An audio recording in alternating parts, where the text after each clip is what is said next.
प्रिय विद्यार्थियों, आज मैं आपको इस वीडियो के माध्यम से हुमायूं के चरित्र के मूल्यांकन के बारे में जानकारी दे रहा हूँ। हुमायूं यद्यपि अपने जीवन काल में असफल रहा और बाद में उसने सफलता भी प्राप्त की। उसके पूरे ऐतिहासिक घटनाक्रम के आधार पर, उसके व्यक्तित्व के आधार पर जब हम उसके चरित्र का मूल्यांकन करते हैं तो अलग अलग बिंदुओं के आधार पर हुमायूं के चरित्र के बारे में हम आपको जानकारी दे सकते हैं। पहला जो हुमायूं के चरित्र की विशेषता थी वो था हुमायूं उदार, दयालु एवं क्षमाशील था। हुमायूं एक भद्र एवं समझदार व्यक्ति था। वह एक आज्ञाकारी पुत्र था। उसने अपने पिता की आज्ञा का पालन करते हुए अपने भाइयों के साथ अच्छा व्यवहार किया। वह उदार, दयालु एवं क्षमाशील था। वह अपने विरोधियों को बार बार क्षमा करता रहता था। उसके भाइयों ने भी उसके साथ बार बार विश्वासघात किया, उसके विरुद्ध विद्रोह किए, परंतु वह उन्हें भी क्षमा प्रदान करता रहा। वह एक उदार, दयालु, क्षमाशील एवं दानशील व्यक्ति था। दूसरी हुमायूं के चरित्र की जो विशेषता हमको मिलती है वो है उच्च कोटि का विद्वान। हुमायूं एक उच्च कोटि का विद्वान भी था। वह तुर्की, फारसी का अच्छा ज्ञाता था तथा भूगोल, गणित, ज्योतिष आदि में भी उसकी पर्याप्त रुचि थी। वह विद्वान ही नहीं था अपितु विद्वानों, कवियों और साहित्यकारों का संरक्षक भी था।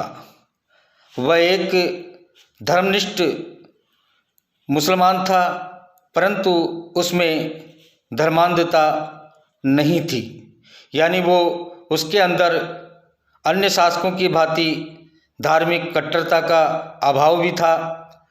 इस कारण से वो धर्मनिष्ठ मुसलमान रहते हुए भी उसने कभी अपने जीवन में धर्मांधता का आचरण नहीं किया।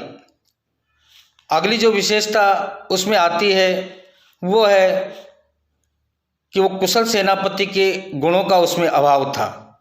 जहाँ और एक ओर हम हुमायूं के अच्छे गुणों के और अच्छे उसके जीवन के चरित्र का जब मूल्यांकन करते हैं तो अच्छे गुणों के साथ उसके कुछ बुराइयां भी उसके व्यक्तित्व और चरित्र में हमें दिखाई देती है।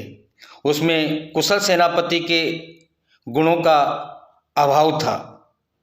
हुमायूं एक वीर और साहसी योद्धा था, परंतु उसमें नेतृत्व के गुणों का अभाव था। उसमें कुशल सेनापति के गुणों का अभाव था। वह चौसा और कन्नौज के युद्ध में अपने सैनिकों और अधिकारियों पर नियंत्रण नहीं रख सका। उसने सैन्य कूटनीतिज्ञता का भी अभाव था। उसने अपने शत्रुओं की दुर्बलताओं का लाभ नहीं उठाया। तो इस प्रकार से जब उसकी जीवन चरित्र की कमियां हम देखते हैं उसके चरित्र के अंतर्गत, हुमायूं के चरित्र के अंतर्गत, तो उसमें हमें कुशल सेनापति के गुणों का यहाँ पर नितांत अभाव दिखाई देता है। कुछ और भी उसके जीवन चरित्र की मूल्यांकन के अंदर जो कमी प्राप्त होती है वो है चारित्रिक दुर्बलताएं। यद्यपि हुमायूं के चरित्र में अनेक गुण थे, परंतु उसके चरित्र में कुछ दुर्बलताएं भी थी। वह एक आलसी, अंधविश्वासी और भाग्यवादी था। उसमें दृढ़ संकल्प का अभाव था। वह अत्यधिक भोगविलासी था और थोड़ी सी विजय प्राप्त करके अपने हरम में जाकर भोग विलास में डूब जाता था। इतिहासकार डॉक्टर आनंदीलाल श्रीवास्तव ने हुमायूं के बारे में, उसके चरित्र के मूल्यांकन के बारे में लिखा है कि अपने हरम में रंगरेलियाँ मनाना और आराम करने का उसका ये स्वभाव उसकी असफलताओं का प्रमुख कारण समझा जाना चाहिए। तो इस प्रकार से हुमायूं में अच्छे गुणों के साथ साथ जो उसके जीवन का नकारात्मक पहलू था उसके चरित्र को लेकर, तो उसमें चारित्रिक दुर्बलताएं भी हमें दिखाई पड़ती है। अगली जो उसकी कमी है वो है रचनात्मक प्रतिभा का अभाव। हुमायूं में एक श्रेष्ठ सेनापति, कुशल राजनीतिज्ञ और योग्य प्रशासक के गुणों का भी अभाव था।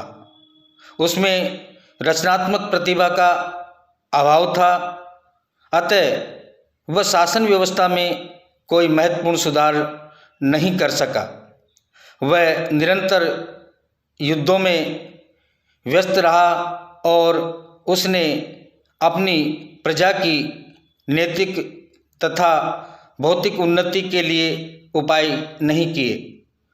फिर भी हुमायूं का महत्व इस बात में निहित है कि वह असफलताओं से निराश नहीं होता था। उसने धैर्य और साहस नहीं छोड़ा और अंत में अफगानों को परास्त कर दिल्ली का सिंहासन पुनः प्राप्त कर लिया। तो इस प्रकार से हुमायूं के चरित्र के मूल्यांकन का जब प्रश्न आता है तो उसके कई बिंदु हमारे सामने उसके चरित्र के मूल्यांकन को लेकर उल्लेखित होते हैं।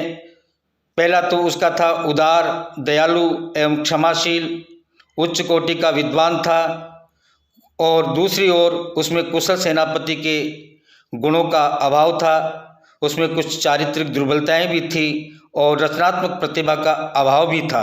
लेकिन अंत में हम ये कह सकते हैं कि उसने जीवन में कभी वो निराश नहीं हुआ, जितनी भी असफलताएं मिली उससे हताश नहीं हुआ और उसने अपने आत्मविश्वास और साहस को कभी नहीं खोया, और इसी कारण से वो अफगानों को परास्त कर पुनः दिल्ली के सिंहासन पर गद्दी नशीन हुआ।